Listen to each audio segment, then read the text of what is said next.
Activators are the leaders who ignite movements, rally people around a future vision, and drive the kind of impact that shapes our world. They are superconnectors, community builders, and catalysts who stand for something bigger than themselves.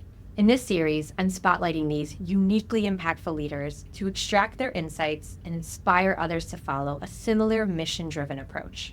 Today, I'm excited to announce Tiffany Dufu, current president of the Tory Burch Foundation. Tiffany has raised over $25 million to empower women and girls. As an entrepreneur, she successfully exited her community business, The Crew.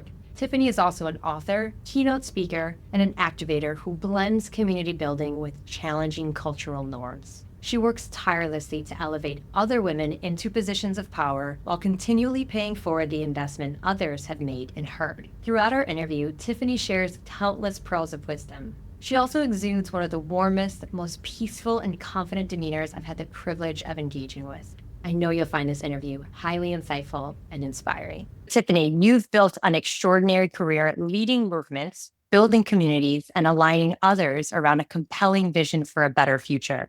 What is your unique approach? How would you explain what makes Tiffany Dufu so compelling? A few years ago, I was on a podcast. The podcast was led by a psychologist who said at the end of the episode that he had never actually met someone who had true pronoia. And I said, "What is that? I've never heard of that." He said, "Have you heard of paranoia?" And I said, "Yes." He says, "Paranoia is when you feel that the world is out to get you, that you walk around kind of assuming ill intent." He said, "Pronoia is the opposite. It's a person who walks around assuming that the world is operating in their favor." And I said, "Isn't it?" And he started to laugh and he said, "Exactly. That's it." My answer to your question, based on this podcaster, psychologist, is that I assume that whatever I put out into the universe will buoy it, that the universe will support it as long as I stay true and committed to my passion and purpose.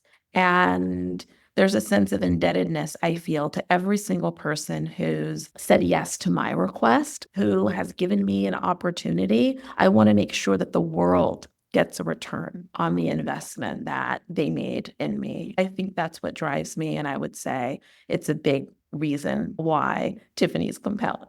Reflecting on your journey, what ROI metrics or specific impact results are you most proud of? How were you, Tiffany Dufu, uniquely skilled to drive those outcomes? The most important ROI for me that's been consistent throughout my career is capital for women and girls. Over the course of my career, I've raised over $25 million for the cause of women and girls as a nonprofit fundraiser, as someone who built a community and raised venture capital for that community. There's a lot of people with a lot of great ideas about how the world can be changed and how the world can be better. But if you don't know how to secure the resources, meaning the dollars, the money it takes to execute on those ideas will go nowhere. I'm really proud of my ability to tell a compelling story and to persuade others to take action on the things that I feel are very important, hopefully because they feel that they're important, but also because Tiffany can be very persuasive. We often hear phrases like, it just takes one person to speak up, or the idea of a snowball effect. But building and sustaining a movement is no easy feat. You've led movements empowering women to run for office, achieve their life goals, and do less but achieve more. And now you're focused on providing women entrepreneurs with the tools to build generational wealth. How do you actually build and lead a movement? By getting out of the way of the movement and really by inviting people in. Right now, I'm president of the Tory Burch Foundation.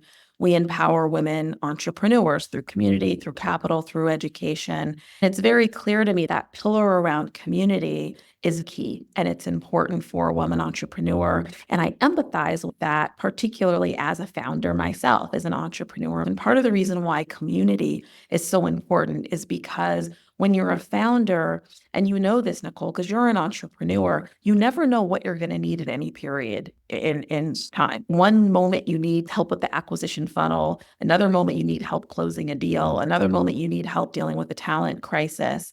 What's amazing is if you have a community of other entrepreneurs, of other founders, I call them my founder sisters, who you can reach out to at any one period in time, they can support you. I believe that building that kind of movement and building that community means that for the leader of that community, you really need to put your own interests aside and allow the community to support and lead you. For example, one of the things that I'm in the process of launching at the foundation is a President's Advisory Council of the fellows that are in our program, of the entrepreneurs themselves. I've put a call to action that I need at least 8 of the fellows that represent different regions of the country, different types of businesses, different stages and revenue. I'm going to need you every other month to sit down with me. I want to bring them into my inner circle, share with them what some of my challenges are, and get their perspective as a representative of the founder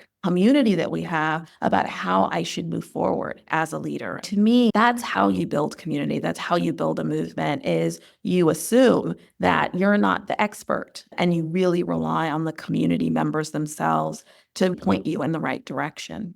Tiffany, in your book, Drop the Ball, you introduce a new perspective on why the women's leadership movement has stalled. Because women have too much going on, especially mid-career as they start families, and we struggle with letting go of certain things, and we feel we need to achieve it all. How has challenging the status quo opened new doors for you? How has challenging cultural norms influenced business? It's been everything. There are a lot of things that I didn't do that society expected me to do. As a wife and as a mother, I have a son that I just dropped off at college in August. I have a daughter that's 15. And there were lots of things that I wasn't there for. And in that invisible description that we all get handed about what it means to be a quote unquote good mom, there were lots of things in that description that I didn't do. In the process, though, of not doing those things, I ran a nonprofit organization that trained thousands of women across the country to run for political office. And our democracy needs them now more than ever. I served on the board of Girls Who Code, which is on track to close the gender gap in STEM in my lifetime. Certainly in my daughter's lifetime, that one organization will do that.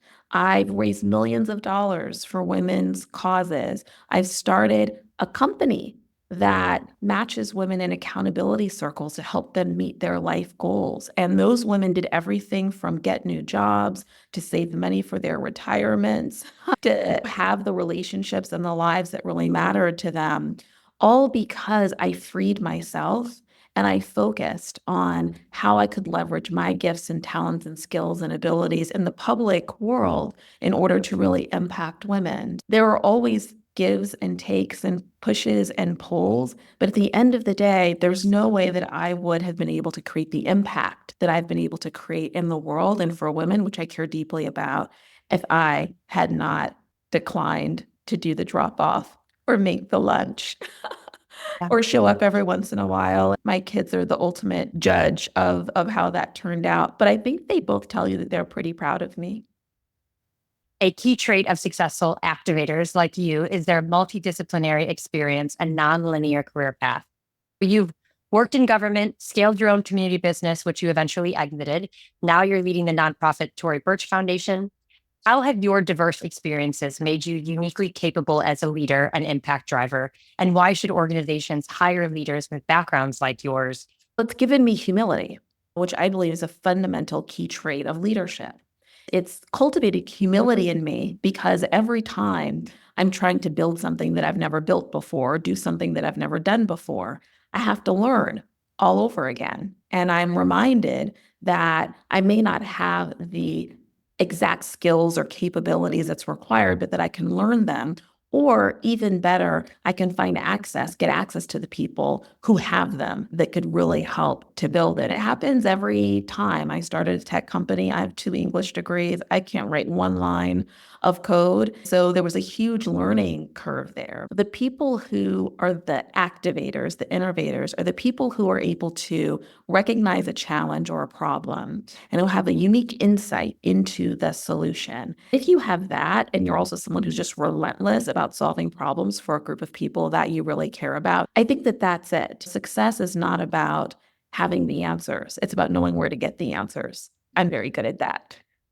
As a super connector with a vast network and diverse experiences, you've acquired unique nuggets of knowledge that can be helpful to other leaders. What is one insight or skill from your journey that others could benefit from, and how might it create impact if applied in a different industry? Is there something you'd like to cross-pollinate across industries? Oh, that's really interesting. I think that probably the insight that drove my company, The Crew, was this idea that when you have a challenge or a problem, what typically people ask themselves is, how am I going to solve this problem? The more important question for you to always be asking yourself first is, who's going to help me solve this problem?